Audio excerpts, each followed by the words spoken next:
Aleluya. Gloria sea el nombre del Señor. Muy buenos días, amados hermanos y amigos. Que el Señor les bendiga en esta preciosa mañana. Privilegio para mí nuevamente el estar con cada uno de ustedes para compartir esta serie de estudios que hemos venido desarrollando a partir de las últimas 2 semanas, semana y media. Disculpo primeramente por no haber podido a mitad de semana seguir con estos estudios. La verdad es que estaba un poco indispuesto, estaba enfermo, tosiendo mucho, entonces me fue imposible el poder continuar, pero aquí estamos, por la gracia del Señor, un poco ya recuperado. Todavía estoy un poco ronco, pero en nombre del Señor, que Él sea el que mantenga mi voz fuerte, amén, para poder continuar con esta serie de estudios.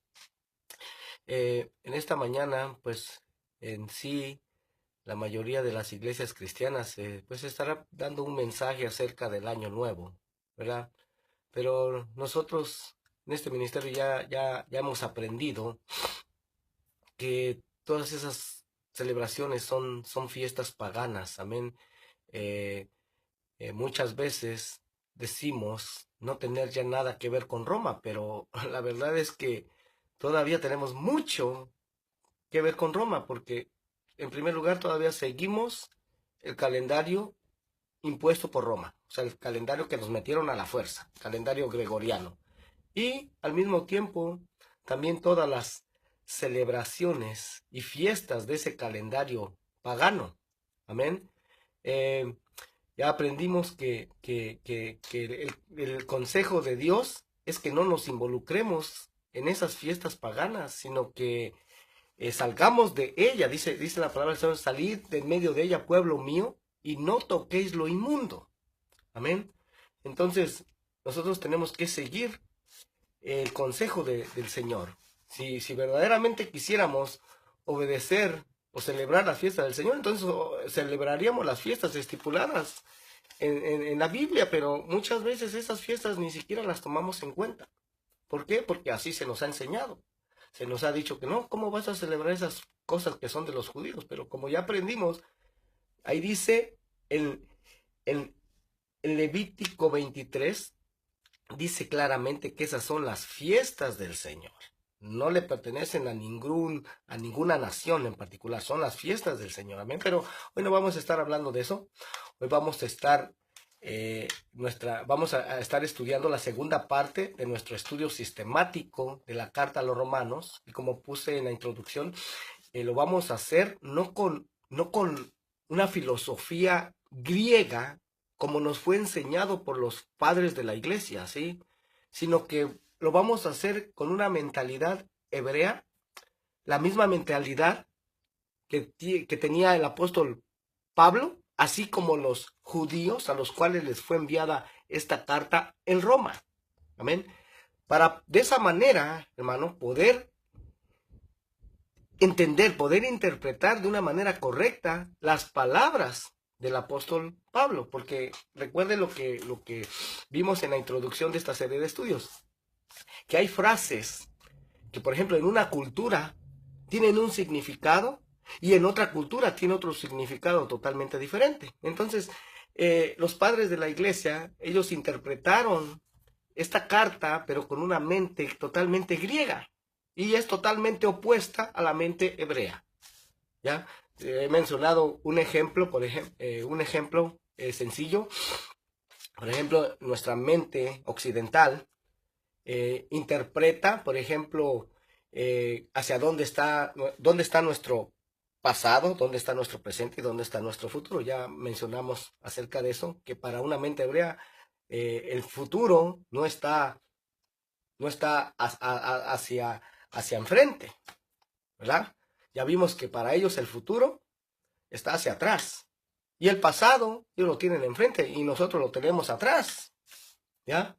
¿Por qué? Porque ellos dicen que el pasado lo tienen enfrente porque ellos pueden ver lo que sucedió, por ejemplo, el día de ayer, lo que hicimos ayer, lo que hicimos el mes pasado, lo podemos ver. Sin en cambio el futuro lo ponen atrás porque ese no lo pueden ver. ¿Te das cuenta?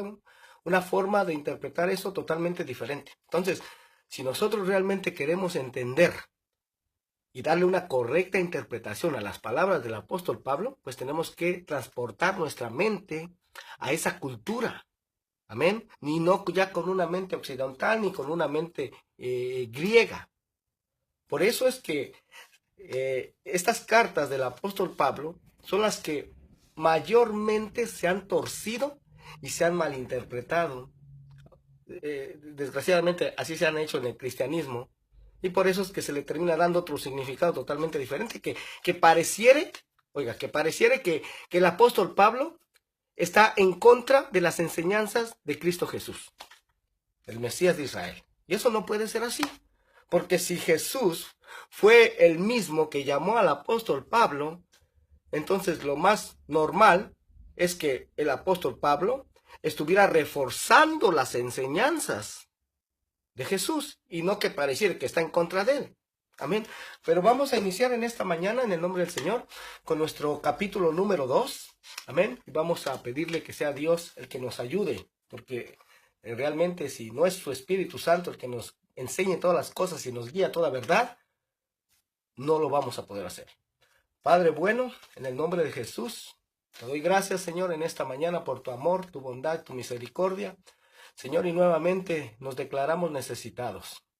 Dios eterno, te pedimos que seas tú abriendo nuestros ojos espirituales, Señor, nuestra mente, expandiéndola, Señor, para que de esa manera podamos entender, Señor, el verdadero significado de las palabras de tu siervo, Señor, en el nombre de Jesús, al cual tú escogiste, Señor, para llevar este mensaje, bendito Dios, a los gentiles, Señor, aquellas ovejas perdidas de la casa de Israel, Señor, que al final de los tiempos, Señor, tú las reunirías, Señor, eterno, en el nombre de Jesús, Señor, abre nuestros ojos espirituales, nuestra mente, bendito Dios, que seamos capaces, Señor, de entender estas palabras, Señor, de la manera en que el apóstol Pablo las dirigió en ese entonces, Dios eterno, en el nombre de Jesús, y a ti será dada toda la gloria y toda la honra por siempre y para siempre. Gracias, eterno Dios.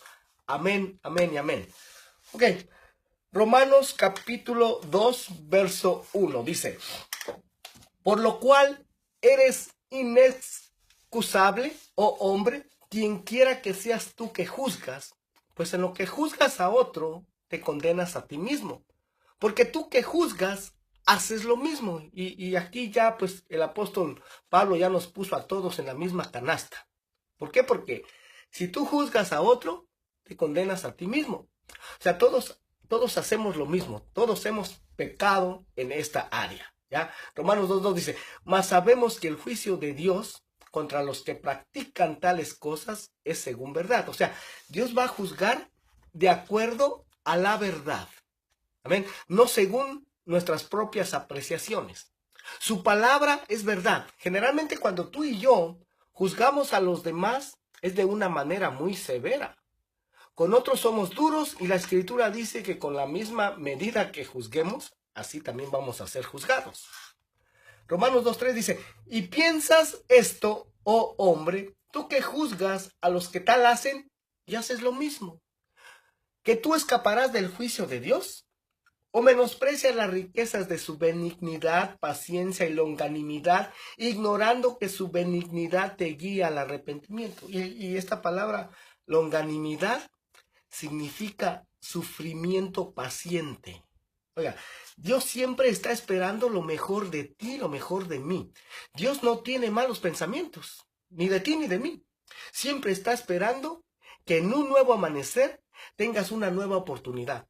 Cada vez que el sol sale, cada mañana, dice la Escritura que sus misericordias se renuevan. Sí, son nuevas cada mañana sus misericordias. O sea, cada día tienes la oportunidad de recibir sus misericordias. Si tú dices, por ejemplo, he hecho cosas terribles toda mi vida, y tienes vida hoy, y hoy reconoces tu pecado, y dices, hoy se acabó, Señor, hoy volvemos a empezar. ¿No te da gusto esto, que siempre haya esa oportunidad? El saber que Dios borra tus pecados y te arrepientes desde el fondo de tu corazón y te da una nueva oportunidad. ¿A quién no le dará gusto esto? Pues yo creo que a todos. Romanos 2:4 dice: o menosprecian las riquezas de su benignidad, paciencia y longanimidad, ignorando que su benignidad te guía al arrepentimiento. ¿Por qué está siendo Dios tan bueno? ¿Por qué no nos está ¿por qué nos está teniendo tanta misericordia o tanta paciencia? ¿Por qué está saliendo el sol el día de hoy nuevamente? ¿Qué quiere Dios que hagas? ¿Qué quiere Dios que hagamos? Pues quiere que nos arrepintamos. ¿Ah? Recordemos que ese fue el mensaje de Juan el Bautista, aún del Señor Jesús. Arrepentíos. Y ya vimos que esa palabra arrepentíos es la palabra hebrea teshuvah, que significa literalmente regreses, que regreses. ¿Por qué nos está dando una nueva oportunidad el día de hoy? ¿Y por qué nos dice que regreses? ¿Que regreses a dónde? Bueno, que regresemos a cumplir lo que está escrito solamente. ¿Sí? Por ejemplo, hoy es un buen ejemplo para explicar esto. Que regresemos. Si alguien me puede probar en la palabra del Señor, en la Biblia, que Dios ordenó que se celebrara el Año Nuevo el 1 de enero, yo creo en eso, si está escrito. Creo en eso, con todo mi corazón lo creo. Pero ¿qué pasa? Que no está escrito, hermano. No está escrito. Está escrito en Éxodo 12, está escrito que dijo el Señor, este será el principio de los meses para vosotros. Oiga, para vosotros. Este será el primero de los meses del año para vosotros. ¿Qué quiere decir eso? Para vosotros. Pues sí, porque el mundo va a estar siguiendo su propio calendario, digámoslo así. ¿Sí? Pero Dios nos dice, vosotros sois mi pueblo. Vosotros sois sacerdocio, ¿sí? Real sacerdocio, nación santa. Ustedes van a seguir lo que yo les digo. ¿Sí? Para ustedes tengo otros planes. Gloria al nombre del Señor. ¿Y qué dice? ¿Y cuál es ese primer mes? Bueno, ya vimos en estudios pasados que ese primer mes es el mes de Aviv, que cae entre los meses, transportándolo al calendario gregoriano, cae entre los meses de marzo, abril. Ahí es ese primer mes. Entonces no tiene nada que ver con lo que se va a celebrar hoy en la noche, ¿ya? 1 de enero. Nuevamente repito, ese calendario nos fue impuesto por Roma, un calendario romano pagano. Y lo peor de todo es que mucho pueblo que ignora todo esto se envuelve en eso. Se envuelve en eso y claro que pueden tener muy buenas intenciones, hermano. O sea, las buenas intenciones no se cuestionan. Claro que son con muy buenas intenciones para agradecerle a Dios todo lo que ha hecho este año pasado y pedirle que nos bendiga este año que viene. El problema es que, como no se está haciendo cuando Dios ordenó, ¿por qué? Porque el reino de Dios es basado en la obediencia. Entonces, si no se obedece como Dios dijo, no se hace como Dios dijo, entonces alguien más va a tomar esa honra. ¿Y qué celebraban los romanos? ¿A quién honraban los romanos el 1 de enero? Al dios Jano. Ya lo hemos visto en estos pasados, solamente estoy recalcando eso. Al dios Jano, el dios de los comienzos, de las entradas y de las salidas. ¿Ya? Este dios que tiene dos caras, una cara por frente y otra por detrás. El 1 de enero. ¿Ya? Y ese es el calendario que nos han metido a la fuerza. Y ahora lo van a celebrar así y así. Ya no va a ser como Dios dijo. No, ya me importa un comino lo que Dios haya dicho. Ahora lo van a hacer así. Y ahí estamos, hermano. Siguiendo ese mandato de un hombre. Oiga. Y entonces, ¿qué dice el Señor? Teshuvah, hagan teshuvah, regresen. ¿Regresen a dónde? Regresen a lo que está escrito. Gloria al nombre del Señor. El Señor nunca dijo que se celebrara el año nuevo. Si tú lees Éxodo 12, Levítico 23, ahí te habla del primer mes, pero nunca te dice que celebres el primer día del mes. Inmediatamente después el Levítico 23 te dice acerca del día de reposo. 6 días trabajarás, más el séptimo descansarás. Después te da la fiesta de la Pascua. A los 14 días de este primer mes celebrarás la Pascua. Es lo que te dice, nunca te dice que celebres el año nuevo. Amén. Pero si lo quieres celebrar, no lo dice, pero al menos hazlo en el mes que Dios ordenó y no en el mes que un hombre ordenó. Amén. Entonces, regresemos ¿a qué? A lo que está escrito solamente. ¿Por qué? ¿Por qué nos está dando una nueva oportunidad? ¿Por qué quiere que regresemos? ¿Sí? Esa es la finalidad de Dios. Nos está dando una nueva oportunidad para que regresemos a cumplir lo que está escrito. Si el hijo pródigo, oiga, hubiera pensado que su papá le iba a dar una buena golpiza, ¿tú crees que hubiera regresado? Claro que no, jamás hubiera regresado. ¿Pero qué fue lo que hizo regresar al hijo pródigo? Él pensó en su corazón que su papá lo iba a aceptar y lo iba a recibir, aunque fuera como uno de sus trabajadores. Pues sabía que había hecho cosas muy graves, muy gruesas, y su fe no era tan grande, ¿ya? Pero esperaba al menos que lo aceptara como uno de sus trabajadores, y esa esperanza fue la que lo hizo volver. Cuando iba volviendo, esa era su esperanza. Y sin embargo, ¿cómo fue que lo recibió el papá?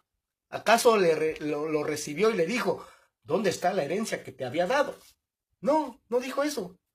¿Qué hizo el papá? Dice la escritura que cuando lo vio de lejos se echó a correr, le abrazó, le besó el cuello y empezó a llorar y le dijo, hijo mío, has regresado. Le puso su vestido, su anillo y le organizó un banquete y mandó a matar el becerro más gordo. Y les dijo a todos gustoso que su hijo que estaba muerto había vuelto. Así es como Él te está esperando a ti el día de hoy. Toda esta benignidad es para que regreses. ¿Para que regreses a qué? A cumplir lo que está escrito y nos alejemos de tanto paganismo que existe alrededor nuestro. ¿Sí? Nuevamente, recalco esto. Podemos tener las mejores intenciones, pero como no se está obedeciendo como Dios dijo, entonces alguien más va a tomar esa honra. En este caso, si tú te reúnes para celebrar el año nuevo en la fecha que Dios no dijo, entonces ¿quién va a tomar la honra?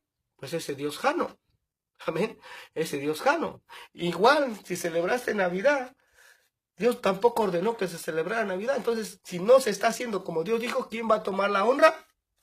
Dios Tamuz, el Dios Saturno. Esos son los que toman la honra. Amén. Gloria al nombre del Señor. Entonces, ¿cómo crees que fue la reacción del hijo pródigo? Una vez que regresó y su padre lo recibió de esta manera. ¿Tú crees que se volverá a querer ir nuevamente? Ya nunca más, hermano. Pero, ¿qué pasa si a pesar de toda esa bondad, tú le sigues rechazando y rechazando? Bueno, vamos a ver qué pasa. Sigamos leyendo. Romanos 2:5 dice, pero por tu dureza y por tu corazón no arrepentido, atesoras para ti mismo ira para el día de la ira y de la revelación del justo juicio de Dios, el cual pagará a cada uno conforme a sus obras. Es decir, si no te arrepientes después de toda la bondad que él ha tenido, estás acumulando ira para el día del juicio. Quizás algún joven dirá, todavía falta mucho para eso. Pero para ti o para mí, pudiera ser el día de la ira hoy. ¿Ya? Hoy podría ser el día de la ira. Hoy tienes dos opciones. Arrepentimiento, volver a Él, volver a lo que está escrito. Hoy tienes la opción de rechazarlo o de arrepentirte. Porque ¿quién garantiza que hoy puedes dormir nuevamente en tu camita? ¿Quién puede asegurar que como salió hoy de su casa, va a regresar? ¿Quién puede tener esta seguridad? Porque a cuánta gente le ha pasado que un día no regresa o ya no despierta. ¿Qué nos garantiza que no nos quedaremos ya en el sueño? ¿Ya? No sabes cuándo va a ser el día de la ira, pero el día del arrepentimiento es hoy. No lo puedes posponer para el día de mañana. Romanos 2:7 dice, vida eterna a los que perseverando en bien hacer, buscan gloria y honra e inmortalidad, pero ira, enojo a los que son contenciosos. Y esta palabra contenciosos significa rebeldes que causan pelea, que causan oposición. Luego dice, y no obedecen a la verdad, sino que obedecen a la injusticia, tribulación y angustia sobre todo ser humano que hace lo malo, el judío primeramente y también el griego. Oiga, ¿por qué dirá al judío primeramente y después al griego? ¿Por qué al judío es a quien más mal le ha ido a través de la historia? ¿Por qué será? El holocausto, el que fueron dispersados en todas las naciones. ¿Por qué será que al judío le ha ido peor? ¿Por qué? Porque Resulta que al pueblo hebreo, que al pueblo, a la casa de Judá, porque eran los que quedaban, ¿ya? A él se le ha dado tanta misericordia. A él se le entregó la palabra en un principio, y dice la palabra que al que mucho se le da, mucho se le demandará. Pero gloria y honra y paz a todo el que hace lo bueno, al judío primeramente y también al griego, porque no hay acepción de personas para con Dios. ¿Sí? No hay acepción de personas para con Dios. Cuando Dios juzgue a las naciones, no va a preguntar si son judíos o si son gentiles o de qué nacionalidad son. No, no hay diferencia, no va a haber diferencia en el juicio. Romanos 2:12 dice, porque todos los que sin ley han pecado, sin ley también perecerán. Y todos los que bajo la ley han pecado, por la ley serán juzgados. Porque no son los oidores de la ley los justos ante Dios, sino los hacedores de la ley serán justificados. Oiga nada más. Oiga nada más. Recuerda en el estudio de la carta a los Gálatas, es en el Gálatas, 3:15, no recuerdo exactamente la cita, pero donde dice que el hombre no es justificado por las obras de la ley, sino por la fe de Jesucristo. Pues ese verso pareciera que va totalmente en contra con este verso 13. Porque por un lado se nos dice que los hombres, el ser humano no es justificado por las obras de la ley, por hacer las obras de la ley. Pero aquí este verso 13 dice, porque no son los oidores de la ley los justos ante Dios, sino los hacedores de la ley serán justificados. ¿Sí? Pareciera que va en contra, pero aquí hay que explicar algo que no se ha entendido correctamente. Amén. Esto está muy grueso. Derriba el argumento de aquellos que dicen que nada más es así por gracia y que no hay que hacer ya nada. Vean lo que dice Pablo. Porque no son los oidores de la ley los justos ante Dios, sino los hacedores de la ley serán justificados. O sea que sí hay que hacer algo. Muchos dicen, no es por obras para que nadie se gloríe. Y sí, así lo dice la palabra, no es por obras para que nadie se gloríe. Pero aquí dice que no son los oidores de la ley los que serán justificados ante Dios, sino los hacedores de la ley. O sea que sí hay que hacer algo. ¿Qué te parece este versículo? No es el que oye, sino el que hace la ley, o sea, el que hace la Torá de Dios.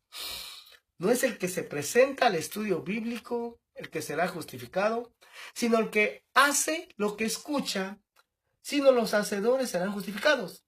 ¿Ya? Repito nuevamente, no es el que se presenta al estudio bíblico o a la iglesia el que será justificado, sino hace lo que escucha. ¿Ya? Sino van a ser los hacedores los que van a ser justificados. Entonces la justicia es por las obras. Ahí dice más adelante, lo vamos a estudiar a detalle, así dice en este versículo. En el versículo siguiente nos habla bajo en qué base van a ser justificados los que no tienen ley, los que nacieron bajo un contexto gentil donde no se les entregó la ley. Romanos 2:14 dice, porque cuando los gentiles que no tienen ley hacen por naturaleza lo que es de la ley, estos, aunque no tengan ley, son ley para sí mismos. Como por ejemplo, pensemos en una persona africana, alguien allá de una tribu fuera de la civilización, alguien que no tuvo acceso a las escrituras y que por naturaleza, algo que le nace, le hace que decida hacer lo bueno. Algo que le nace en su corazón, le hace que decida hacer lo bueno, como por ejemplo, no matar, no robar, no adulterar, etc. ¿Qué dice la palabra? Dice Romanos 2:14, gentiles que no tienen ley hacen por naturaleza lo que es de la ley.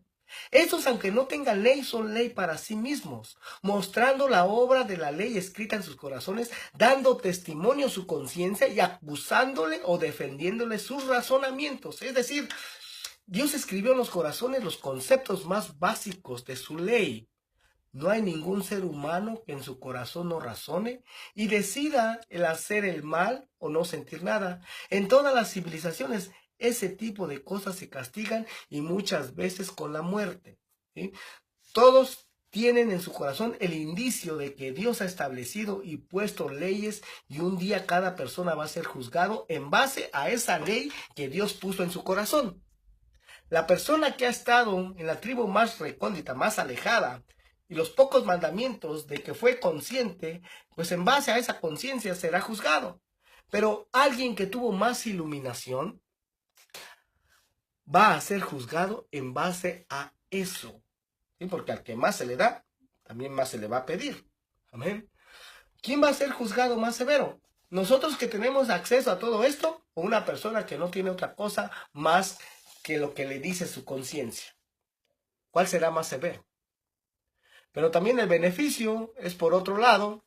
Si a ti se te está dando tanta información, es sin duda que Dios tiene para ti un lugar en el reino, que yo no entiendo por qué, pero tú tienes destinado un lugar en el reino muy alto, un lugar de servicio y de instrucción a las naciones, porque dice la Escritura, de acuerdo a los profetas, que Dios de entre los gentiles iba a tomar sacerdotes que sirvieran en su templo, aparte de los levitas.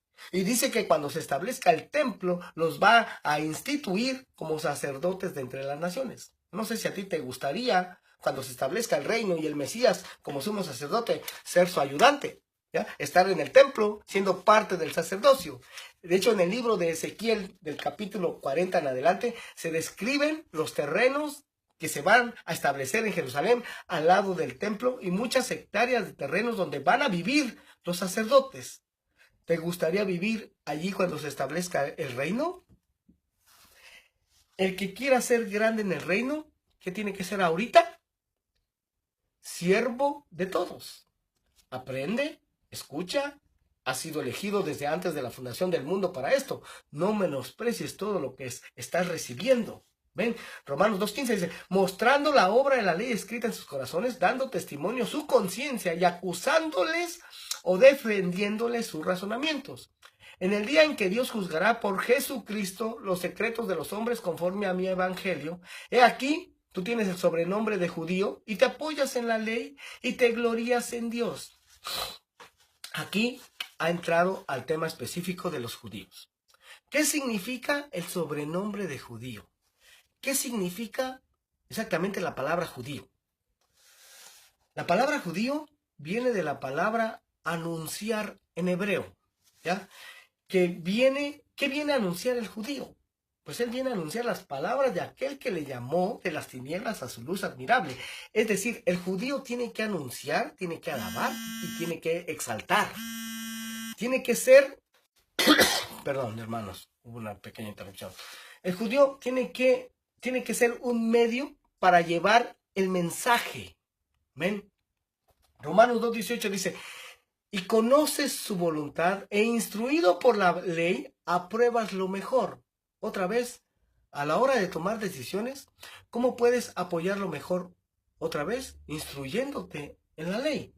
Romanos 2:19 dice, y confías en que eres guía de los ciegos, luz de los que están en tinieblas. ¿Qué significa estar en tinieblas?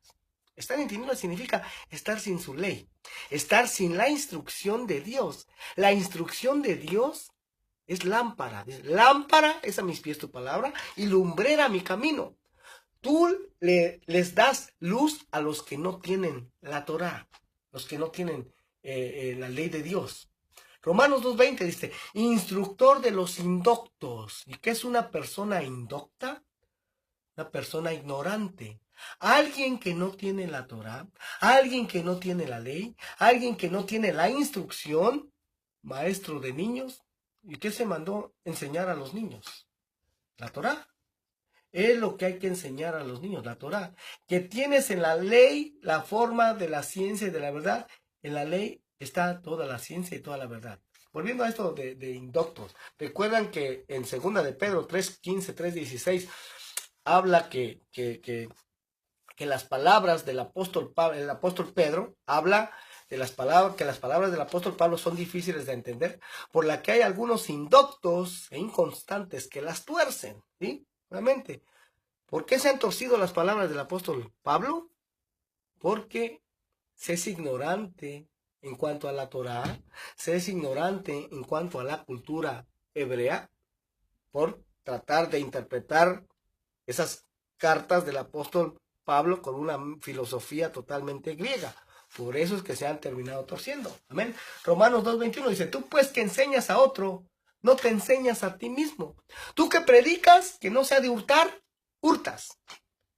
¿En dónde viene que no se ha de hurtar? ¿Dónde está escrito? Bueno, está escrito en la ley, en la Torá, en los 10 mandamientos. Y aquí pudiéramos estar pensando del judío. Pero si hablamos en el sentido práctico de la palabra judío, que es anunciar, tú y yo, ¿qué somos? ¿Qué estamos llamados a hacer? A anunciar también. ¿Ya? Estamos llamados a ser judíos. Estamos llamados a anunciar la palabra de Dios. Ese es nuestro llamado, a anunciar la ley de Dios, su palabra. Entonces, cuando dices, no debes robar, pregúntate a ti mismo. Dice el verso 22, 2:22, dice, tú que dices que no se ha de adulterar, adulteras. Tú que abominas de los ídolos, porque para el judío la idolatría es de lo peor. El adorar una virgen, un santo, es lo opuesto a la fe hebrea, de la fe judía. Por eso les dice, comete sacrilegio. ¿Qué es sacrilegio? Bueno, sacrilegio es hacer negocio de la fe. Porque ¿qué es lo que motiva tanta idolatría en lo que es mercadotecnia? ¿Ustedes qué creen que es lo que promovió a tanto culto idólatra a los que la inventaron? ¿No creen que los que inventaron todos esos santos, cultos, es mentira? Claro que lo saben, hermano. Claro que saben que es mentira. De hecho, hace poco hubo toda una polémica con uno de los que está a cargo de la basílica ahí en México. Y fue todo un escándalo porque resulta que esta persona dijo que la aparición de la Virgen a Juan Diego era puro cuento. Oiga, nada más. Y después se metió en un gran problema por haber dicho eso. Pero pues dijo la verdad. ¿Ya? ¿Ustedes creen que toda esa gente que hace esa mercadotecnia sabe que eso no es verdad? Claro que lo saben, hermano, pero no les conviene, más bien, pero les conviene seguir con eso, pues es todo un negocio, ¿sí?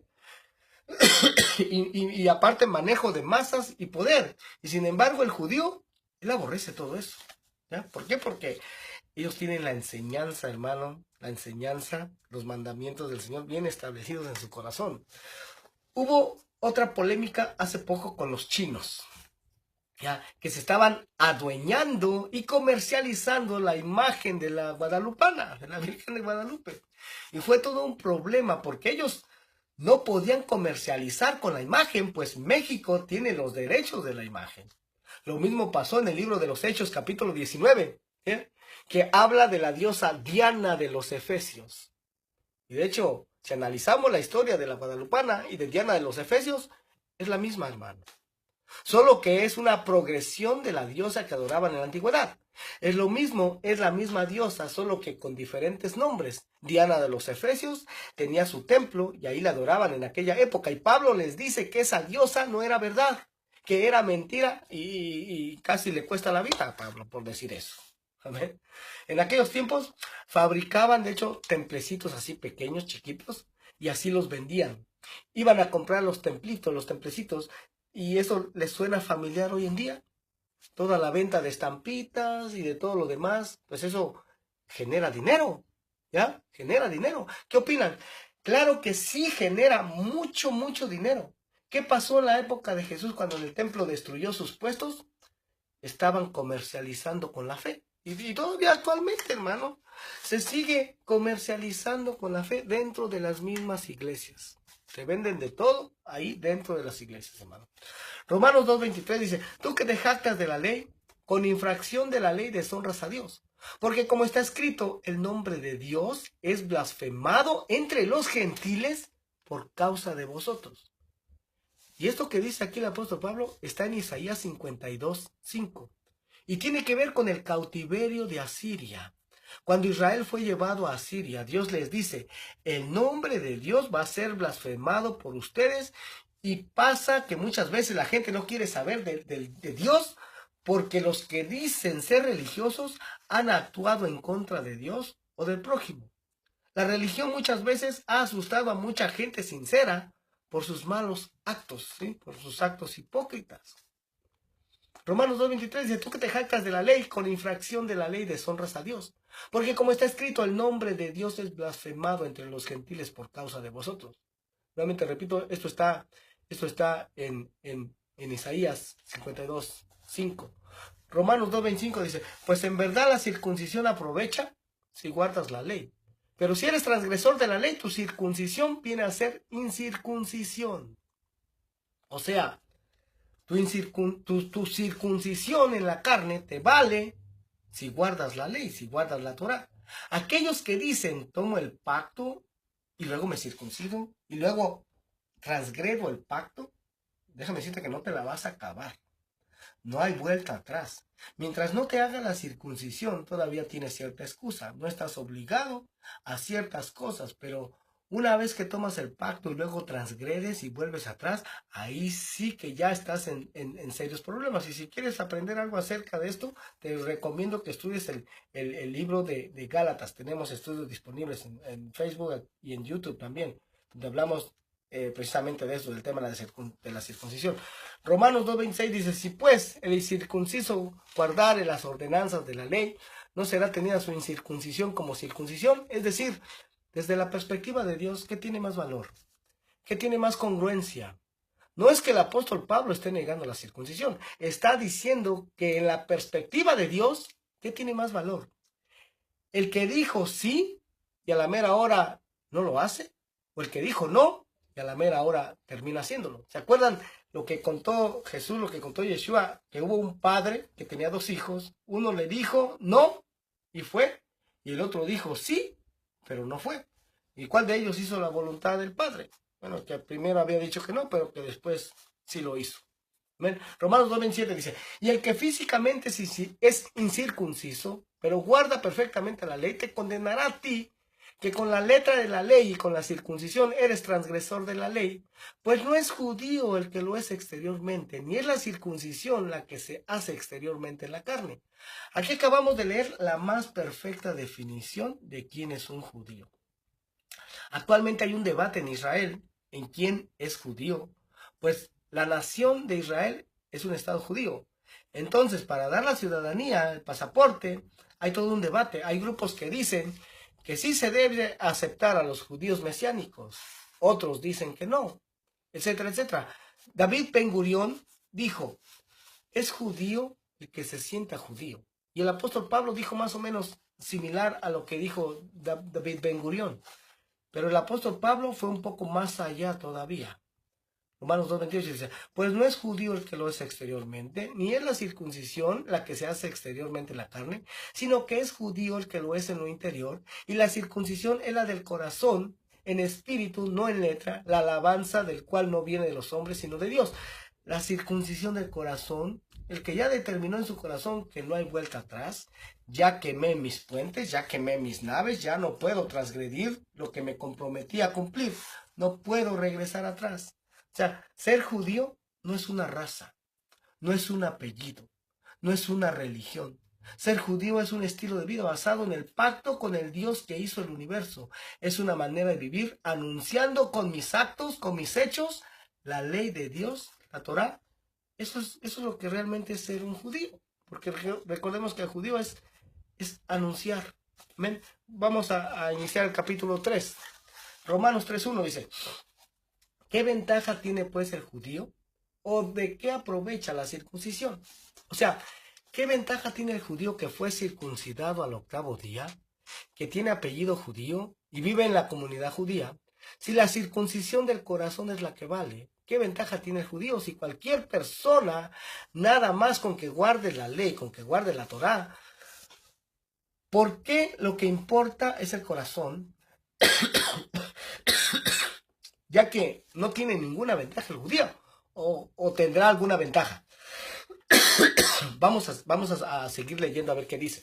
Romanos 3:2 dice, mucho, en todas maneras, primero, ciertamente, que les ha sido confiada la palabra de Dios. Aquí vemos que sí nos llevan ventaja en el sentido de que ellos han tenido las escrituras por mucho tiempo. Nos llevan una gran ventaja. ¿Ya? Romanos 3:3 dice, ¿por qué pues si algunos de ellos han sido incrédulos? Su incredulidad habrá hecho nula la fidelidad de Dios. De ninguna manera. Antes bien sea Dios veraz y todo hombre mentiroso. Como está escrito, para que seas justificado en tus palabras y venzas cuando fueres juzgado. O sea, ¿tiene ventaja el judío? Sí, aunque muchos han sido infieles. Y antes bien sea Dios veraz y todo hombre mentiroso, como está escrito. Esta cita es una referencia a Salmos capítulo 51, verso 4, cuando David pecó con Betsabé, ¿se acuerdan? Y cuando el profeta le revela su pecado, él se arrepintió de todo su corazón y dice en este Salmo, Salmo 51, 4, dice, contra ti he pecado y he hecho lo malo delante de tus ojos para que sea reconocido justo en tu palabra y tenido puro en tu juicio. Aquí nos dice que Dios, al darle la ley, al darle la Torá al pueblo judío, le hace responsable de su maldad, le hace responsable de su pecado, y en ese momento que Dios juzgue al pueblo judío, lo único que va a poder decir el pueblo judío es, tu juicio es irreprochable. Tienes derecho a juzgarme porque solo tú eres justo y he hecho lo malo delante de ti. No hay manera de que el pueblo judío se pueda justificar. Ha transgredido la ley. Romanos 3:5 dice, y si nuestra injusticia hace resaltar la justicia de Dios, ¿qué diremos? ¿Será injusto Dios que da castigo? Hablo como hombre. Lo que está diciendo aquí el apóstol Pablo es que el pueblo judío ha sido injusto. ¿Por qué? Porque no ha cumplido la ley. Sin embargo, su justicia hace resaltar la justicia de Dios. ¿Qué diremos? ¿Será injusto Dios que da castigo? Hablo como hombre, dice el apóstol. Hablo como hombre, es una suposición. Lo que el apóstol Pablo dice es, a lo mejor alguno me va a decir, oye, pero el que yo sea injusto hace un contraste en que Dios es justo. Dios es grande y yo soy injusto. O sea, le hago un favor a Dios, es decir, entre más contraste haga resaltar más a Dios, como por ejemplo, si yo pongo una mesa de esta muñequita Barbie, así, chiquita, ¿va? Y la comparo con una mesa de escritorio, pues el contraste es muy grande. Es así el ejemplo que está diciendo aquí. Mi bajeza, mi injusticia, hace resaltar la justicia de Dios. O sea, le estoy haciendo un favor a Dios, porque ¿por qué Dios me castiga? Si le estoy haciendo el favor de que se vea grandote, ¿ya? Es una suposición. Y dice Pablo, Romanos 3:6 dice, en ninguna manera, de otro modo, ¿cómo juzgaría Dios al mundo? O sea, si estoy haciendo esa suposición, ¿cómo Dios me va a juzgar entonces? Romanos 3:7 dice, pero si por mi mentira la verdad de Dios abundó para su gloria, ¿por qué aún soy juzgado como pecador? Porque al ser mentiroso, estoy exaltando que Dios es verdadero. Entonces, ¿por qué se me juzga como pecador? Romanos 3:8 dice, ¿y por qué no decir, como se nos calumnia y como algunos cuya condenación es justa, afirman que nosotros decimos, hagamos males para que vengan bienes? Aquí ya es el colmo del razonamiento. Vamos a seguir haciendo males, vamos a seguir pecando, vamos a dar la oportunidad a Dios de que nos perdone y le vamos a estar exaltando. Oiga, nada más. Es decir, es como si tú trabajas en una empresa y le quieres dar fama a tu jefe de que tu jefe es muy bueno y muy perdonador y empiezas a gastarte todo el dinero que él te da para el negocio, ¿va? Empiezas a maltratar a todo y el jefe te da una oportunidad y te perdona. Y tú vas y difundes su fama y vuelves a robar y haciendo desastre y vuelves a seguir extendiendo la fama de que tu jefe es buenísimo porque te vuelve a perdonar. Es un poco así este razonamiento. Le estoy dando la oportunidad a Dios de que sea muy compasivo, que sea muy bueno. O sea, no importa qué mal hagas, Dios siempre te va a estar perdonando. Quien difunde este mensaje no ha entendido bien lo que es la gracia. Romanos 3:8 dice, ¿y por qué no decir, como se nos calumnia y como algunos cuya condenación es justa? ¿De qué se le estaba calumniando al apóstol Pablo en su tiempo? Pablo estaba diciendo que en su época se estaba levantando una calumnia respecto a su mensaje. Se estaba diciendo que Pablo enseñaba una cosa falsa y aquí dice que hay algunos que los calumnian y su condenación es justa. Dios les va a condenar por esa calumnia, ¿Cuál era esa mentira, esa calumnia que estaban levantando en contra del apóstol Pablo? Es que decían que el apóstol Pablo decía, hagamos males para que vengan bienes. ¿Se das cuenta? ¿Se dan cuenta? Había muchos que estaban calumniando porque Pablo habló mucho acerca de la gracia y del perdón y de la justicia de Dios, y había algunos que le empezaron a calumniar diciendo que Pablo decía, ya no hay que guardar la ley, ya no hay que guardar la Torá, ya no hay que circuncidar a los hijos, y eso está ahí documentado en el libro de los Hechos, que Pablo decía que ya no hay que circuncidarse, que ya no hay que guardar la ley, y le dicen, para que vean que no haces esto, le dice Santiago, de hecho se lo dice, haz esto y aquello, para que vean que sí estás guardando la ley, la Torá. Esto está escrito en el libro de los Hechos, de manera que aquí Pablo está exhibiendo una calumnia que en su tiempo se estaba diciendo de él. ¿Qué está pasando en los tiempos actuales? Desgraciadamente está pasando lo mismo. Se está acusando a Pablo de decir cosas que él nunca dijo. ¿Por qué? Porque se están torciendo y malinterpretando las palabras del apóstol Pablo. Pablo es el campeón de la gracia, y casi toda la doctrina cristiana se basa en todas las cartas del apóstol Pablo, sacadas fuera de contexto totalmente. Y entonces, esto es lo que Pablo está diciendo. Esto es una calumnia que se nos hace. Hagamos males para que vengan bienes. Romanos 3:9. ¿Qué pues? ¿Somos nosotros mejores que ellos? En ninguna manera. Esto está muy grueso. ¿Por qué? Porque ¿cuál ha sido el pecado en la casa de Judá durante muchos años? Pues ha sido el orgullo, ha sido la arrogancia, la soberbia. Por eso el Señor ha disciplinado tanto al pueblo judío, por la arrogancia y por el orgullo. Romanos 3:9 dice, pues ya hemos acusado a judíos y a gentiles de todos, que todos están bajo pecado. Como está escrito, no hay justo ni aun uno. No hay quien entienda, no hay quien busque a Dios. Todos se desviaron, a una se hicieron inútiles. No hay quien haga lo bueno, no hay ni siquiera uno. Estos textos pulverizan nuestro sentido de orgullo. Estos textos son para mantenernos en un molcajete y desaparecernos a todos, ¿ya? Porque ¿cuántas veces decimos que buscamos a Dios? Y aquí vemos que Él fue el que nos buscó y no fuimos nosotros. Como por ejemplo, he escuchado a muchas personas que dicen, cuando yo encontré a Dios, ¿sí? Como si Dios fuera el que estaba perdido. Más bien, Dios es el que nos encontró a nosotros. Amén. Romanos 3:13 dice, sepulcro abierto es su garganta, de nuestra naturaleza. ¿Qué sale? Sale muerte y sale desánimo. Romanos 3:13, con su lengua engañan. O sea, la lengua es parte de nuestra naturaleza, el mentir, el engañar. Veneno de áspides hay debajo de sus labios. Su boca está llena de maldición y de amargura. Sus pies se apresuran para derramar sangre.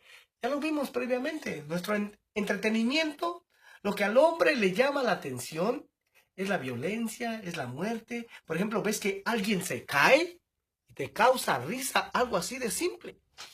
¿Sí? Te causa risa. Romanos 3:16, quebranto y desventura hay en sus caminos. Todo lo que el hombre, todo lo que la civilización pisa, deja atrás quebranto y desventura. ¿Cómo se han construido las civilizaciones? Llega una y destruye a la otra. Por donde pasa una civilización, ¿cómo queda ahí? ¿Cómo deja la naturaleza, la vegetación? Destruida. ¿Ya? Romanos 3:17 dice, y no conocieron camino de paz. Tenemos que esforzarnos por estar en paz, por estar en reconciliación con todos. Romanos 3:18 dice, no hay temor de Dios delante de sus ojos, pero sabemos que todo lo que la ley dice, lo dice a los que están bajo la ley, para que toda boca se cierre y todo el mundo quede bajo el juicio de Dios, ya que por las obras de la ley, ningún ser humano será justificado delante de él. Nuevamente, ¿sí? Aquí aparece esa frase, ya que por las obras de la ley, ningún ser humano será justificado delante de Dios. Pero ya vimos lo que dice Romanos 2, que era 2:16, donde dice que no es justificado el oidor solamente, sino el hacedor de la ley será justificado para con Dios. ¿Sí? Pero aquí dice por las obras de la ley. O sea, por el esfuerzo humano de cumplir la ley, nadie puede ser justificado. Ningún ser humano va a ser justificado. Veredicto para judíos y gentiles, culpables. Todos somos culpables delante de Dios. Y ahora vamos a entrar a explicar un poco de esta frase, de las obras de la ley. Porque esto es lo que más mal interpretado se ha hecho en el pueblo cristiano. ¿Ya?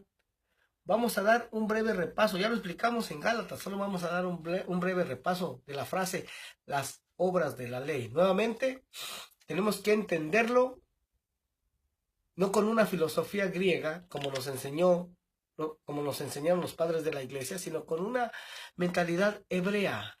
Amén. Ya que como mencionamos en la introducción, hay frases que en una cultura significan una cosa, pero en otra cultura significan totalmente otra cosa, totalmente diferente.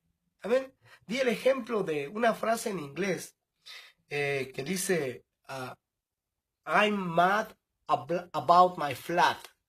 Estoy enojado porque se me ponchó una llanta. ¿tá? Esa misma frase, I'm mad about my flat, así se traduce aquí en Estados Unidos. Pero en el Reino Unido, que también se habla inglés, en el Reino Unido, esa misma frase no significa lo mismo que significa en Estados Unidos. En el Reino Unido, en Inglaterra, significa estoy feliz por mi nuevo apartamento. Oiga, nada más. Tú lo puedes buscar eso en Google para que verifiques que lo que estoy diciendo es verdad. Entra ahí, I'm mad about my flat. Vas a ver qué es lo que significa en el Reino Unido. Entonces, lo mismo sucede con esta frase. Lo que para el apóstol Pablo significa, no es lo mismo que significa para una filosofía griega. Amén. Vamos a ver cómo estas frases pueden significar algo totalmente diferente en otras culturas. Y esta frase se va a repetir mucho en esta carta y también en la carta a los Gálatas. Ya lo estudiamos detalladamente ahí. Vimos que en la publicación de los hallazgos arqueológicos, de los manuscritos de los rollos del Mar Muerto, se habla de la frase las obras de la ley, y nunca se había entendido realmente a qué se refería el apóstol Pablo. Generalmente, la interpretación tradicional cristiana es que las obras de la ley era una referencia a cumplir los mandamientos de la ley de Moisés. Esto es lo que la teología cristiana ha dicho, que las obras de la ley que es el guardar los mandamientos de la ley de Moisés. Sin embargo, de acuerdo a los hallazgos de los rollos del Mar Muerto, se ha aclarado de mejor manera a qué se refería el apóstol Pablo cuando decía las obras de la ley y que no estaba haciendo referencia a la ley escrita o los mandamientos de Dios dados a Moisés. De ninguna manera estaba haciendo referencia a eso, sino que él más bien se estaba refiriendo a las tradiciones y a la ley oral de los rabinos que han establecido una serie de leyes, y eso es lo que se establece como las obras de la ley. Una evidencia de esto está en la revista de arqueología de su edición de noviembre-diciembre de 1994. Es una revista editada por la Sociedad Arqueológica Bíblica con la colaboración de expertos en la materia, y es el volumen 20, páginas volumen 26, páginas del 52 al 61. De hecho, yo pude conseguir y la tengo. Esa revista que fue sacada en 1994. No sé si aún se pueda conseguir. A mí me costó un poco de trabajo conseguirla, pero la tengo en mi poder. Amén. Y ahí es donde explica a qué realmente se refería el apóstol Pablo cuando él decía las obras de la ley, que no significa de la manera como se ha interpretado, ya nuevamente repito, con una mente filosófica griega. Y era imposible saber a qué se refería la frase las obras de la ley hasta el hallazgo de los manuscritos del Mar Muerto, ya que solo allí se encuentra esta frase y no hay en ningún otro escrito rabínico de aquella época. Estas obras de la ley, de alguna manera, están compiladas en un libro en la tradición judía que se llama el Shulchan Aruch, así se llama. ¿Ya? Bueno, y no solamente, en estos hallazgos no solamente se ha descubierto esto, hermano, realmente. Mire, se han descubierto, por ejemplo, porque resulta que después del primer siglo, cuando murió, por ejemplo, Juan, el último de los apóstoles, se cree que murió en el año 100, más o menos. Pero ya en el año 140, un hombre gentil llamado Marción del Ponto, oiga, en el año 140, o sea, 40 años después, ya con una mente totalmente griega, él dijo, ¿saben qué? Deshagámonos del Antiguo Testamento. Él fue el primero que lo llamó Antiguo Testamento. Deshagámonos del Antiguo Testamento. ¿Por qué? Porque el Dios del Antiguo Testamento es un Dios malo. Y el Dios del Nuevo Testamento es un Dios bueno. Así es que deshagámonos del Antiguo Testamento. Oiga, a 40 años, hermano, después de que había muerto el último de los apóstoles, ese apóstol que tuvo contacto con el Señor Jesús, 40 años después ya se está pensando de una manera totalmente diferente. Y entonces, durante ese primer siglo, ese segundo siglo, las escrituras quedaron en manos de esos hombres gentiles, ¿ya? Porque recordemos que en el 135 los judíos fueron expulsados. En la última revuelta judía con Bar Kokhba, que los romanos ganaron, fueron expulsados, fue cambiado el nombre de Israel a Palestina, ¿ya? Al nombre de Palestina, en honor a los antiguos enemigos del pueblo de Israel, llamados los filisteos. Y entonces, los que quedaron en la sinagoga, los que tenían los escritos, los rollos, fueron gentiles y hermano, se empezaron a formar una diferente doctrina, ¿ya? Una diferente doctrina. No es casualidad, hermano, que la Iglesia Católica haya tenido en su poder las escrituras, los rollos originales, y que nunca se diera acceso al público, ¿ya? Aquí tenemos una hermana que es de México, y ya es mayor, tiene 80 y tantos años, y ella nos cuenta de que en la iglesia donde ella asistía cuando era niña, dice que ella le pedía al padre que quería leer la Biblia y que le decía, no, mija, no se las puedo dar porque ustedes no van a entender lo que está ahí escrito. Oiga, recuerden que los mensajes en la iglesia católica se hacían en latín. ¿Ya? El pueblo asistía, pero se quedaba en las nubes, ¿ya? Y entonces esos textos originales, hermano, fueron trastocados. Muchos de ellos fueron cambiados, ¿ya? Entonces estos hallazgos que se han dado, este hallazgo, por ejemplo, de los manuscritos del Mar Muerto, se dieron en el año 1948.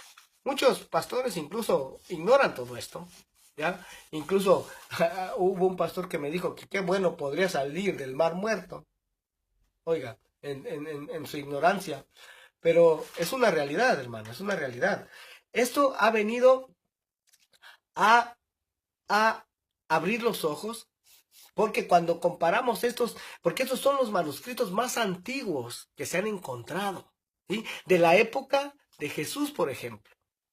Entonces, al compararlos con las traducciones actuales, hay muchas cosas que no concuerdan. ¿Por qué? Porque algunos textos fueron cambiados, algunos textos fueron agregados. ¿Por quién? Por la Iglesia Católica, para respaldar su teología, para respaldar su interpretación. O sea, esto no es algo que esté fuera del control de Dios, no. Dios mismo ha permitido que esto sea encontrado, aleluya. ¿Por qué? Porque al final de los tiempos dice la palabra que todas las cosas iban a ser restauradas a como eran en el principio. Gloria al nombre del Señor. Pero vamos a continuar. Este tema se encuentra estudiado a detalle en el estudio de la carta a los Gálatas, para que lo estudien detalladamente en esa carta. Y es necesario mencionar aquí este tema porque vamos a ver una frase en esta carta que nos va a ayudar a conectar todo este tema. La palabra Shulchan significa mesa. Shulchan Aruch significa el orden de la mesa. Recuérdalo muy bien porque en la carta a los hebreos hay una palabra que es la misma Shulchan y vas a conectarla y a entender a qué se estaba refiriendo el apóstol Pablo, y eso es muy interesante. Sigamos, las obras de la ley se refiere a la tradición judía, a la interpretación de la ley escrita que se le dio a Moisés y se fue pasando de boca en boca. ¿Y qué son las tradiciones? Esto es lo que supone o enseña el judaísmo. Y por ejemplo, el judaísmo caraíta, una de las ramas del judaísmo, no acepta que se haya recibido la Torá oral. Hay toda una controversia y hay algunos términos técnicos aplicados a estas leyes rabínicas. Y vamos a estar estudiando un poquito de esto. Halajá significa camino.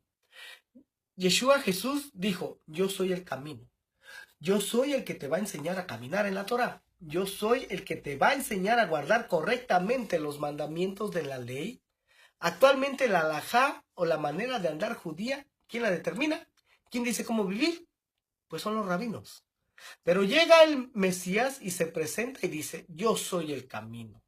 ¿Qué es lo que está diciendo ante la autoridad de los rabinos? ¿Qué es lo que está desafiando en esos momentos? ¿Por qué creen que estos rabinos querían matar a Jesús? A los seguidores de Yeshua, ¿cómo se les llamó? Se les llamó la secta del camino. Ellos dicen seguir la correcta interpretación porque creen que Jesucristo decía, oísteis que fue dicho, pero yo os digo. Es como decir, estas son las interpretaciones de los hombres, pero esta es la verdadera interpretación. Eso era desafiante en esa época. Y cuando oían que decía, oísteis que fue dicho, decían, este enseña con autoridad. Porque, ¿cómo enseñaban los otros? Decían, yo pienso que esto se refiere a tal cosa. Pero este piensa que es así.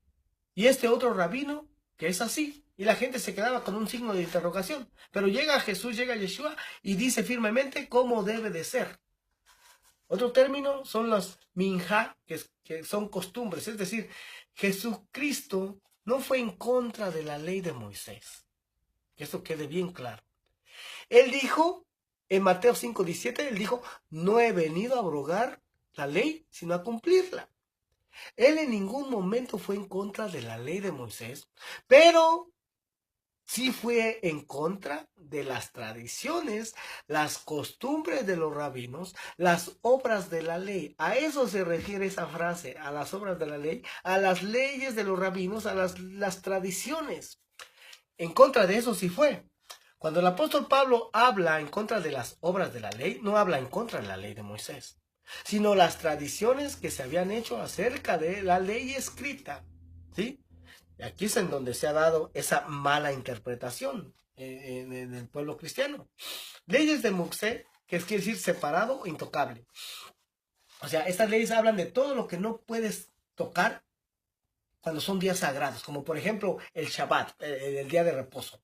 Está prohibido de acuerdo a la ley oral, oigan, los mandamientos de estos hombres, a las obras de la ley, está prohibido tocar un instrumento, por ejemplo, cargar una cosa, y esto no está en la Torah escrita, ¿ya? Porque si tú examinas en donde Dios ordenó guardar el día de reposo, ahí no te dice que no puedes tocar un instrumento, no te da gran instrucción de qué es lo que te era permitido hacer y qué no, ¿ya? Entonces, no está ahí, no está en la ley escrita, pero no está en la Torah escrita, pero sí está en esta ley oral. Se ha hecho por interpretaciones. ¿Por qué creen que Jesucristo deliberadamente sanó a un hombre inválido y le dijo, toma tu lecho y anda? Lo hizo deliberadamente en un día de reposo. ¿Para qué creen que hizo eso? ¿Creen que él en algún momento quebrantó la ley de Dios? No, él quebrantó la ley rabínica de no cargar algo. ¿Por qué creen que lo hizo? Porque sabía que lo iban a ver. Lo que él quería era llamar su atención y ver que ellos se enfocaran más a lo que estaba quebrantando que en el milagro, y hacerles saber que lo que estaban haciendo no era conforme a la ley de Dios, sino conforme a sus tradiciones y costumbres. Estas leyes de Moisés que están dentro de la halajá, y todo esto de las obras de la ley es de no tocar algo. Entonces, cuando Pablo, por ejemplo, habla en la carta a los colosenses de no toquéis, no gustéis, perdón, no toques, no gustes, lo está diciendo en conformidad a mandamientos y doctrinas de hombres.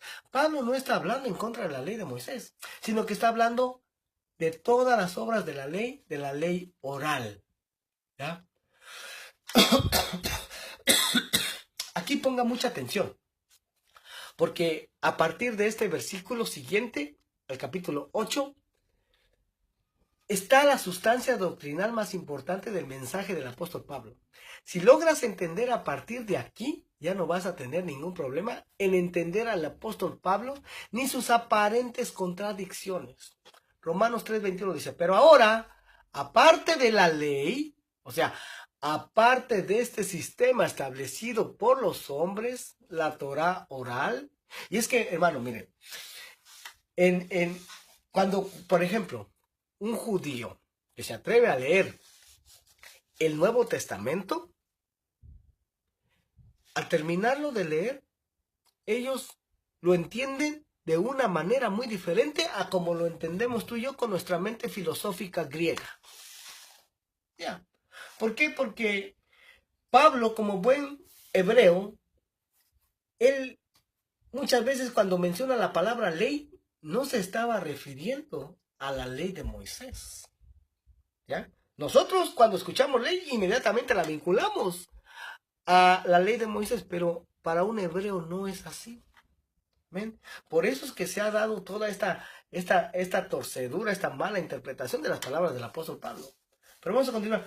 Romanos 3:21. Pero ahora dice, aparte de la ley, o sea, aparte de este sistema establecido por los hombres, la Torá oral, se ha manifestado la justicia de Dios, testificada por la ley y los profetas. O sea, sería un absurdo y una contradicción del apóstol Pablo que diga, pero ahora aparte de la ley, se ha manifestado la justicia de Dios testificada por la ley y los profetas. Sería una contradicción si estuviera hablando de lo mismo, ¿no creen? A ver, Pablo, explícate, no tiene lógica, a menos que esté haciendo diferencia entre dos leyes. Aparte de la ley, o sea, la ley de los hombres, se ha manifestado la justicia de Dios testificada por la ley y los profetas, por la escritura. Romanos 3:22 dice, la justicia de Dios por medio de la fe en Jesucristo, para que todos los que creen en Él, porque no hay diferencia. ¿Qué dijimos que es la palabra fe? Ya aprendimos que es la palabra emuná, que significa fidelidad. Aparte de la tradición oral, parte de las tradiciones de los hombres, se ha manifestado la justicia de Dios testificada por la ley y los profetas. O sea, Jesucristo, ¿a qué fue fiel? Él fue fiel a las escrituras. Si tú sigues sus pisadas, ¿a qué vas a ser fiel por consiguiente? Pues vas a ser fiel a lo mismo que fue fiel él, a la Torá escrita. El que dice creer en él debe andar como él anduvo. Romanos 3:23 dice, por cuanto todos pecaron y están destituidos de la gloria de Dios, como dice como dice Isaías 56 que se justifica un gentil. Vamos a leerlo. Isaías 56:3 dice, y el extranjero que sigue a Jehová, no hable diciendo, me apartará totalmente Jehová de su pueblo. Ni diga el eunuco, aquí yo soy árbol seco, porque así dijo Jehová a los eunucos, que guarden mis días de reposo, y escojan lo que yo quiero y abracen mi pacto. Yo les daré lugar en mi casa y dentro de mis muros, y nombre mejor que el de los hijos e hijas, nombre perpetuo les daré que nunca perecerá.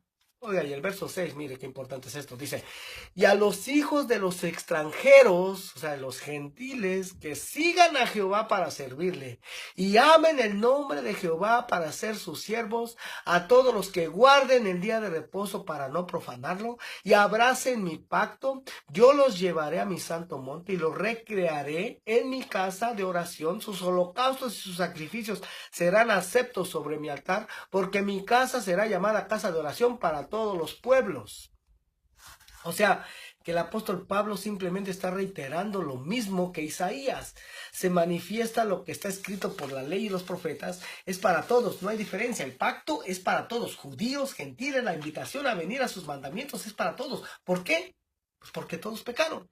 Romanos 3:24 dice, siendo justificados gratuitamente por su gracia mediante la redención que es en Cristo Jesús, a quien Dios puso como propiciación por medio de la fe en su sangre para manifestar su justicia a causa de haber pasado por alto en su paciencia los pecados pasados. Y ya hablamos de lo que es la proposición, ¿verdad? ¿Se acuerdan que es un propiciatorio? ¿Dónde estaba el propiciatorio? El propiciatorio, recordemos que era una charola que se ponía en el arca del pacto. ¿Y qué es lo que estaba en el arca del pacto? Pues estaban las tablas de la ley, las tablas del testimonio, la vara de Aarón que reverdeció y un poco de maná. Y encima del arca estaba esa charola de oro y estaban unos querubines esculpidos mirando hacia la tapa donde estaba el propiciatorio. ¿Qué representa ese propiciatorio que se ponía en esa charola? Una vez al año, recordemos que el sacerdote, el sumo sacerdote, entraba en el lugar santísimo con la sangre de un macho cabrío que rociaba en ese propiciatorio, y los querubines que representan, bueno, representan a la casa de Israel y a la casa de Judá, que ambas habían pecado, y al ver la sangre veían que alguien tenía que morir por haber quebrantado el pacto. Las tablas del pacto que estaban en el arca habían sido quebrantadas, y alguien tenía que morir por el pecado de Israel, la casa de Judá y la casa de Israel. Pero como sustituto del pueblo de Israel, ¿quién era entregado? Un macho cabrío. Se derramaba su sangre en el propiciatorio, y esa era la satisfacción de la justicia divina, porque sin derramamiento de sangre no hay perdón de pecados, dice la Escritura. Y este sacrificio de animales solamente apuntaba al sacrificio que se habría de hacer más adelante de una sola vez y para siempre, el sacrificio del Mesías de Israel, y en donde la Escritura dice, Romanos 3:25, a quien Dios puso como propiciación por medio de la fe en su sangre para manifestar su justicia a causa de haber pasado por alto en su paciencia los pecados pasados. O sea, y ahorita vamos a ver qué significa la palabra pecado. Ya lo hemos estudiado, vamos a repasarlo solamente. Ya vimos qué significa la palabra evangelio, ya vimos qué significa la palabra fe. Ahora vamos a hablar específicamente de qué es pecado. Romanos 3:26 dice, con la mira de manifestar en este tiempo su justicia, y a fin de que Él sea el justo y el que justifica al que es de la fe de Jesús. ¿Dónde pues está la jactancia? Queda excluida. ¿Por cuál ley? ¿Por la de las obras? Oiga, ¿por cuál ley? ¿Por la de las obras? ¿Qué promueven las obras de la ley?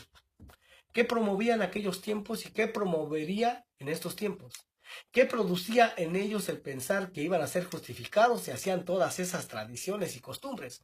Promovía orgullo. ¿Qué dice el apóstol Pablo cuando entendió lo que el Mesías había hecho por él? ¿Qué dijo? Todas estas cosas que para mí eran ganancia, ahora las tengo como pérdida. ¿Cuál era la actitud del hombre fariseo que al orar oraba para sí? Le digo, Señor, te doy gracias porque yo ayuno 2 veces a la semana. Te doy el diezmo de todo lo que tengo, etc. ¿Por qué? Porque según él estaba cumpliendo con todos los lineamientos que le enseñaban. Mientras aquel publicano no se atrevía ni siquiera a mirar al cielo y decía, Padre, Señor, sé propicio de mí, soy un pobre pecador. Llega un momento en que la religión te pone un cerco de reglas que te dice que si guardas esto, ya la salvaste. Y no, la jactancia queda excluida. ¿Por cuál ley? ¿Por la de las obras? No, sino por la ley de la fe. ¿Cuál es la ley de la fe? Fíjense a qué grado de confusión y error ha llegado la teología cristiana cuando dice que la fe se opone a la obediencia a la ley, como si fueran dos cosas contradictorias, y eso no es así. La fe tiene que ver específicamente con obediencia a la ley, a la Torá. Ahora, de los 5 libros de Moisés, Génesis, Éxodo, Levítico, Números y Deuteronomio, ¿cuál es el corazón de la ley? ¿Cuál es el centro del culto del pueblo de Israel? El centro era el tabernáculo. Recordemos, el sacerdocio, el libro central, ¿cuál es? Levítico, el sacerdocio. ¿Qué hacía el sacerdocio? Pues llevaba a cabo las ofrendas por el pecado, de tal manera que toda la satisfacción de la Torá se encuentra en el tabernáculo, en el templo. Ese era el centro de comunión de Dios con su pueblo, porque el pueblo estaba en un estado de impureza, de pecado, y era a través de lo que se llevaba a cabo en el templo, en el tabernáculo, que el pueblo tenía otra vez acceso a la presencia divina. Así que la ley de la fe consiste en creer todo lo que dice la ley, y el centro de la ley son todos esos sacrificios. Romanos 3:27 dice, no, sino por la ley de la fe. Concluimos pues que el hombre es justificado por fe sin las obras de la ley. Oiga, sin las obras de la ley. ¿Te das cuenta? Cómo es muy diferente las obras de la ley a cumplir la ley. El ser humano es justificado por su fe, por su obediencia a lo que está escrito, y no por las tradiciones orales, que era como el pueblo estaba buscando justificarse en aquella época. El hombre justificado por la obediencia a la Torá escrita, que estipula la importancia del sacrificio para el perdón de los pecados. Contra la Torá oral, que consiste en obras de justicia humana, en blanquearse por fuera, dijo el profeta Isaías en Isaías 64:6, Si bien todos nosotros, dice, somos como suciedad y todas nuestras justicias como trapo de inmundicia, y caímos todos nosotros como la hoja y nuestras maldades nos llevaron como viento. O sea, que sin Levítico, sin los sacrificios, el pueblo de Israel está perdido. Romanos 3:29 dice, ¿es Dios solamente Dios de los judíos? ¿No es también Dios de los gentiles? Ciertamente, también de los gentiles, porque Dios es uno y Él justificará por la fe a los de la circuncisión y por medio de la fe a los de la incircuncisión. Éxodo 12:49 dice, la misma ley será para el natural y para el extranjero que habitar entre vosotros. Es un error teológico que se predica en algunas doctrinas que la ley es para Israel, que los gentiles no tienen que guardarla. Acabamos de ver en Isaías que no es así, dice, la misma ley será para el natural y para el extranjero. ¿Ya? Es la misma ley. A Israel se le dio la ley para que fueran ellos esa luz para ir a las naciones y enseñarles a vivir conforme a esas leyes, y habrían de ir y llevar a otros. En el momento que Israel se guarda eso para sí mismo, está transgrediendo el ser luz a las naciones. Romanos 3:29 dice, ¿es Dios solamente Dios de los judíos? ¿No es también Dios de los gentiles? Ciertamente también de los gentiles. Porque Dios es uno y Él justificará por la fe a los de la circuncisión y por medio de la fe a los de la incircuncisión. Luego por la fe, ¿invalidamos la ley? En ninguna manera, sino que confirmamos la ley. Oiga, eso está tremendo. Verso 31. Si la justificación es una obra divina, al quitar nuestros pecados por el sacrificio de Jesús, de Yeshua, como sucedía en el tabernáculo o en el templo, entonces el judío o el gentil ya no tiene que cumplir la ley escrita si deposita su fe en Jesús, en Yeshua. Si ya nada más deposito el sacrificio, la parte de la ofrenda que se pagaba, pues ya no tengo que cumplir la ley escrita. ¿Para qué sirve la ley escrita? Si Jesús ya me quitó mis pecados, ya no necesito la ley escrita. ¿Y qué dice Romanos 3:31? Luego, por la fe invalidamos la ley. En ninguna manera, sino que confirmamos la ley. Más adelante vamos a ver que es la ofrenda y el sacrificio lo que confirma la ley en mi corazón. El nuevo pacto, ¿en qué consiste? Jeremías 31 dice que el nuevo pacto se escribirá en los corazones. Sí, los mismos apóstoles, hermano. Pedro y Juan dice que asistían. Después de que Jesús ascendió al cielo, dice que asistían como de costumbre a la oración de la tarde en el templo. Pero esa oración, ¿sabe qué es lo que se hacía en el templo? Se sacrificaba, se hacía sacrificio, porque Dios había ordenado realizar un sacrificio en la mañana y otro en la tarde. A ese sacrificio de animal o de cordero es el que se asistían estos dos apóstoles. No solamente a orar, sí, se realizaba la oración, pero también se ofrecía el sacrificio. Gloria al nombre del Señor. Entonces, si fuera verdad que la ley ya había sido abolida, que ya no se tenían que realizar eso, entonces ¿por qué ellos asistían a realizar esos sacrificios todavía en el templo? ¿Qué es lo que haría que la ley se grabara en tu corazón? ¿Qué es lo que va a hacer que el día de hoy digas como David, Señor, tu ley es un deleite, tu ley es como miel que destila el panal, que te pase lo mismo que le pasó a David? ¿Y qué le pasó a David? Pues que fue perdonado de la muerte, y el perdón y la misericordia van a hacer que sus leyes queden grabadas en tu corazón. Por eso, aunque estés enfermo, no vas a querer parar de hablar de sus maravillas. Al que mucho se le perdona, mucho ama. La ley queda confirmada para ambos, como dice Éxodo 12:49. Prepárate para conocer el mensaje más poderoso, el mensaje que dijo Pablo, que es poder para salvación. Este es el mensaje más poderoso que alguien puede conocer. Dice que es poder, y la palabra poder es dunamis, en griego, que quiere decir dinamita. Cuando tú entiendes esto, es dinamita que cambia tu vida. Amén. Y hasta aquí le vamos a detener el día de hoy.